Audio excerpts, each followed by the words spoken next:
Friends, నమస్తే. నేను Srilatha Porankis garden ఛానల్కి స్వాగతం.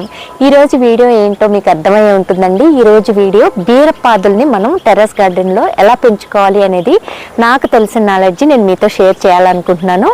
ఈ వీడియోని ఎక్కడ స్కిప్ చేయకుండా చివరి వరకు చూడండి. ముందుగా నేను మట్టి మిశ్రమం అయితే చెప్తున్నానండి. మట్టి, కోకోపీట్, మన దగ్గర ఉన్న ఎరువు, ఇవి 3 తీసుకోవాలండి. అయితే మట్టి 40% తీసుకుంటాను నేను. అలాగే ఎరువు నేనైతే బాగా మాగిన ఎండిన పశువుల ఎరువు కలుపుతాను, అది ఒక 40% తీసుకుంటాను.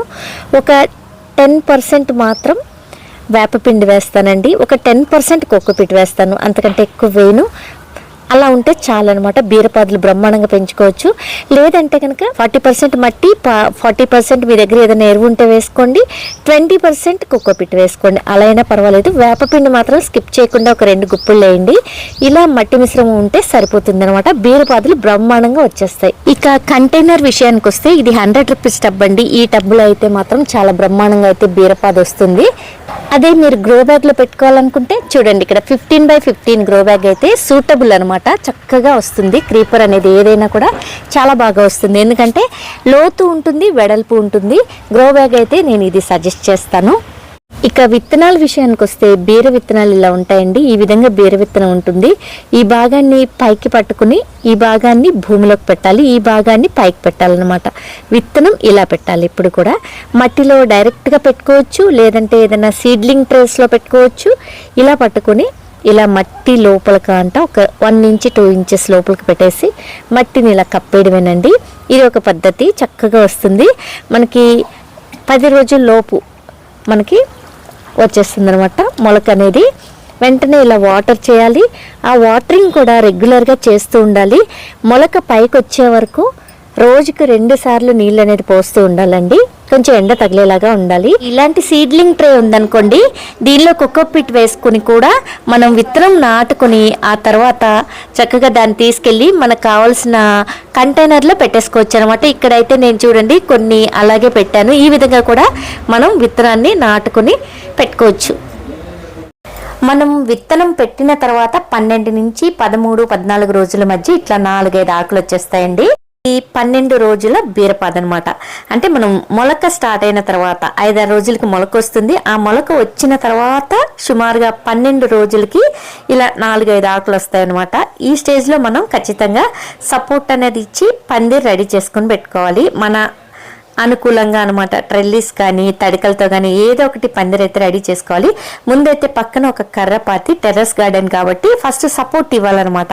ఆ కర్ర సహాయంతో తర్వాత తాడు కట్టి పైన పందిరికి మనం సపోర్ట్ ఇచ్చామంటే చక్కగా ఆ తాడుని ఈ కర్రని పట్టుకుని పందిరికి పాకుతుంది. ఇలా మెల్లగా మనకి 45 డేస్కి కరెక్ట్గా హార్వెస్ట్ అనేది వచ్చేస్తుందండి. ఇక్కడ నేను మీకు చూపించింది 12 రోజులకు కదా. తర్వాత చూడండి ఒక 20-22 రోజులకి 2 ఫీట్స్ అంత పొడవు పెరిగిపోయింది. ఆకులు చూసారా ఇలా వచ్చాయి. ఈ టైంలో ఒక కటింగ్ అనేది మనం చేసేయాలి. మీరు దూరంగా చూడండి. ఇంత హైట్ అయినప్పుడు అంటే సుమారుగా 2 ఫీట్లంత అయినాక ఇక్కడ మనం ఈ టిప్పును అనేది కట్ చేయాలి. 3G కటింగ్లో ఇది మొదటి కటింగ్ అండి. ఇలా ఈ టిప్ కట్ చేసి దూరంగా పడేసేయాలి. అప్పుడు ఇక్కడి నుంచి మళ్ళీ 2 కొమ్మలు వస్తాయి అనమాట. ఆ రెండింటికి కూడా 2 ఫీట్లు పెరగనిచ్చి పైన టిప్స్ కట్ చేస్తామంటే అక్కడి నుంచి మరొక 2 కొమ్మలు వస్తాయి. ఆ పాద అనేది బ్రహ్మాండంగా పెరుగుతుంది అనమాట. ఈ 3G కటింగ్ వల్ల ఏంటంటే పాద అనేది చక్కగా బాగా పెరుగుతుంది అనమాట. దానివల్ల ఈల్డ్ అనేది చాలా బాగా తీసుకోవచ్చు. నేను ఇప్పుడు ఇక్కడ టిప్ కట్ చేస్తాను కదండి, మీకు మరొక వారం రోజుల్లో 2 కొమ్మలు వచ్చేస్తాయి అనమాట. వచ్చేసినప్పుడు ఆ 2 కొమ్మలను కూడా కట్ చేస్తాను. పోతే ఇంకా ఈ మొక్క పెరిగేటప్పుడు నేను మరొక విషయం చెప్పదలుచుకున్నాను. ఇక్కడ నుంచి టబ్బులో నుంచి ఈ కొంచెం ఒక 2 జాన్లంత వరకు ఆకులు కట్ చేసేయాలన్నమాట. ఇలా సైడ్కి వస్తున్న చిన్న చిన్న ఈ కొమ్మల్ని ఎంకరేజ్ చేయకూడదు. ఇంకా మనం ఈ మెయిన్ దీన్ని ఇక్కడ కట్ చేసేయాలి. ఈ కొమ్మని తీసేసి పడేసేయాలి దూరంగా. అంతేకాదు ఇక్కడ ఆకులు లేకుండా చూసుకుంటే కనుక పెస్ట్ అటాక్ అనేది ఉండదు. ఇక్కడ నుంచే ఈ మట్టిలో నుంచే పెస్ట్లు అనేవి వస్తాయి కాబట్టి ఈ టబ్లో నుంచి కొంచెం హైట్ వరకు ఆకులు లేకుండా చూసుకోవాలన్నమాట. మొక్క చాలా బ్రహ్మాండంగా పెరుగుతుంది అప్పుడు. అలాగే మీరు ఇక్కడ చూసినట్లయితే ఈ పాదు 40 డేస్ పాదండి ఇది. చూడండి ఇవన్నీ కూడా నేను పాలినేషన్ చేశాను. మనకి ఎప్పుడు కూడా బీరకాయలు ఎలా వస్తాయంటే పాలినేషన్ చేయకుండా మనం వదిలేస్తే ఇదిగోండి ఇలా ఎండిపోతుంది. పిందె వస్తుంది, ఎండిపోతుంది. పాలినేషన్ చేస్తే ఇలా పిందె నిలబడుతుంది. పాలినేషన్ అంటే ఏంటో నేను చెప్తాను మీకు. నిన్న నేను వీటన్నిటికీ పాలినేషన్ చేశానండి. ఇక్కడ చూడండి, పిందెలన్నీ కూడా ఒక వారం క్రితం పాలినేషన్ చేశాను, చక్కగా నిలబడ్డాయి. పాలినేషన్ ఏంటంటే ఇక్కడ చూడండి, ఇలా గుత్తికి ఒక పువ్వు వస్తుంది. ఇది మేల్ ఫ్లవర్ అన్నమాట. ఇప్పుడు మనం బీరపాదులు పెట్టుకునేటప్పుడు ఎప్పుడు కూడా ఒక 4 పాదులు పెట్టుకుంటే అందులో ఒకటి ఇలా మేల్ ఫ్లవర్స్ ఉన్నదే రావచ్చు, ఒక 2-3 ఫీమేల్ ఉన్నాయి రావచ్చు. మనకి మేల్ ఫ్లవర్స్ చాలా ఇంపార్టెంట్ అనమాట. దాదాపు 6 o'clock అవుతుందండి. మనం 7 అయితే కనుక పాలినేషన్ అనేది చేయొచ్చు. ఈ ఫ్లవర్స్ అనేవి నైట్ టైం మాత్రమే విచ్చుకుంటాయి, మేల్ ఫ్లవర్స్ ఎప్పుడు కూడా. మనం ఈ మేల్ ఫ్లవర్లో కొంచెం మంచిగా హెల్దీగా ఉన్న మేల్ ఫ్లవర్ని తీసుకుని ఈ పైన ఉన్న రెక్కలన్నీ వెనక్కి ఇట్లా మడిచేయాలి, లేదంటే తుంచేసేయాలి. ఈ భాగాన్ని పాలినేషన్కి ఉపయోగించాలన్నమాట. చూడండి, ఈ మేల్ ఫ్లవర్ని, ఈ ఫీమేల్ ఫ్లవర్ ఇది చూసారా, ఇట్లా పిందొచ్చి చివర ఫ్లవర్ ఉంటుంది, దీన్ని ఫీమేల్ అంటారు. ఇప్పుడు మేల్ ఫ్లవర్ని ఈ ఫీమేల్ ఫ్లవర్కి ఈ పువ్వులు ఇంకా విచ్చుకోలేదు, 6 అయింది కాబట్టి ఇక్కడ ఈ మేల్ ఫ్లవర్ని ఇలా జస్ట్ రబ్ చేయాలన్నమాట. రబ్ చేస్తే ఈ పుప్పొడి అనేది ఇక్కడ పడి చక్కగా ఈ పిందె నిలబడుతుంది. దీన్నే పాలినేషన్ అంటారండి. బీరకాయలు అనేవి పిందె నిలబడాలంటే ఈ పాలినేషన్ అనేది ఖచ్చితంగా మనం చేయాలి. టెర్రస్ గార్డెన్లో మనం ఖచ్చితంగా పాలినేషన్ చేస్తేనే ఈ పిందె ఇలా నిలబడుతుంది. ఆ పిందె ఇలా కాయలాగా చక్కగా మారుతుంది. చూసారా ఎంత చక్కగా, ఎంత పెద్ద కాయ వచ్చిందో బీరకాయ. చూసారా, ఇలా కాయలు నిలబడతాయి అన్నమాట. పాలినేషన్ చేయకపోతే ఇవి సెల్ఫ్ పాలినేటర్స్ కాదు, మనం ఖచ్చితంగా చేయాలన్నమాట.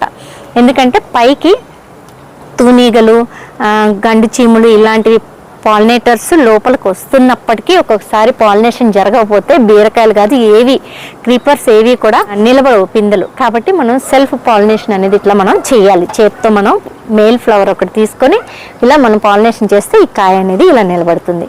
ఓకే, ఇప్పుడు మీకు మట్టి మిశ్రమం చెప్పాను, ఎలా పెరుగుతుందో 3G కటింగ్ చెప్పాను, పాలినేషన్ చెప్పాను. అయితే మనకి ఈల్డ్ బాగా రావాలంటే అయితే మనం 4-5 ఉన్న ఇంట్లో ఖచ్చితంగా నేను చెప్పాను కదండి, 100 రూపీస్ టబ్లో పెట్టుకోవచ్చు, చక్కగా వస్తుంది. అలాగే 12x15 గ్రో బ్యాగ్లో పెట్టుకోవచ్చు, బ్రహ్మాండంగా వస్తుంది. మీడియం సైజ్ టబ్ ఇది, ఈ టబ్లో పెట్టుకోవచ్చు, చక్కగా వస్తుంది. అయితే దీని పక్కన మనం ఇంకోటి ఏదన్నా బెండ కానీ టమాటా కానీ కూడా పెట్టుకోవచ్చండి. ఈ టబ్లో కనుక మనం పెట్టుకుంటే, నేను ఇప్పుడు 4 టబ్బుల్లో బీరపాదులు పెట్టాను అనమాట. చక్కగా వస్తున్నాయి చూడండి, ఎంత ఫ్రెష్గా ఫ్లవరింగ్తో చక్కగా ప్రతి పాదుకి కూడా కాయలు వచ్చి చాలా చక్కగా వచ్చాయి అనమాట.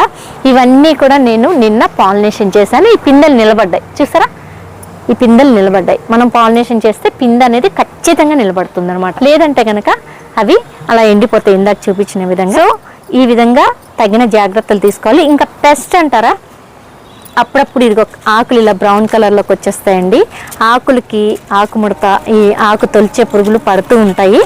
అయితే మనం భూమి నుంచి 1 ఫీట్ వరకు ఆకులు లేకుండా చేసుకుంటే కనుక ఏదైనా కూడా, అంటే టబ్బు లోపల మట్టి నుంచే పెస్ట్ అనేది అటాక్ అవుతుంది కాబట్టి రైనీ సీజన్లో కొంచెం ఛాన్స్ ఉంటుంది.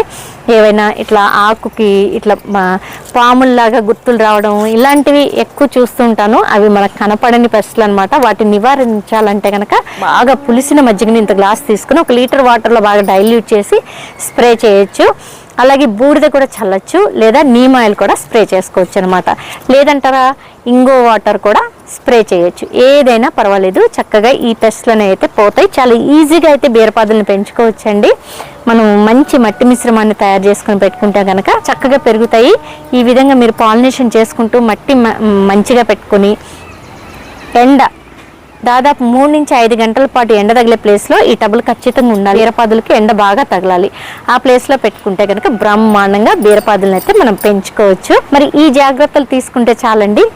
క్రీపర్స్ ఏవైనా కూడా ఇలాంటి జాగ్రత్తలు తీసుకున్నారంటే చక్కగా పెంచేసుకోవచ్చు. నీళ్లు మాత్రం చూసుకుంటూ ఉండాలి, మాయిశ్చర్ ఉండేలాగా చూసుకోవాలన్నమాట. అంతే అండి. బీరకాయలు అయితే ఇంత చక్కగా మనం నీళ్ళు అయితే తీసుకోవచ్చు. ఇంత పెద్ద పెద్ద బీరకాయలు తీసుకోవచ్చు. నేను నిన్ననే ఒక 7-8 కాయల వరకు కోసాను. ఈరోజు వీడియో చేయడానికి అని చెప్పి ఇది ఒక్కటి ఉంచాను అనమాట. ఇలాగే ఈ బీరకాయల్ని మనం ఇలా పెంచుకుంటున్నప్పుడు ప్రతి సీజన్లో కూడా ఫస్ట్ వచ్చే బీరకాయని అలా ఉంచేసుకున్నారనుకోండి, బాగా ముదిరిపోయిన తర్వాత సీడ్స్ మన ఓన్ సీడ్స్ తీసుకోవచ్చు, ఎవరికైనా గివ్ అవే ఇవ్వచ్చు. చూసారు కదండి, బీరకాయల గురించి అయితే చాలా వరకు నేను కవర్ చేశాను. ఈ మాత్రం జాగ్రత్తలు తీసుకుంటే బ్రహ్మాండంగా టెర్రస్ గార్డెన్ మీద మనం బీరకాయలను అయితే పెంచుకోవచ్చు. మరి ఈ వీడియో కనుక నచ్చితే తప్పకుండా ఛానల్ని సబ్స్క్రైబ్ చేసుకోండి. ఒక లైక్ ఇవ్వడం మాత్రం మర్చిపోవద్దు. Thank you.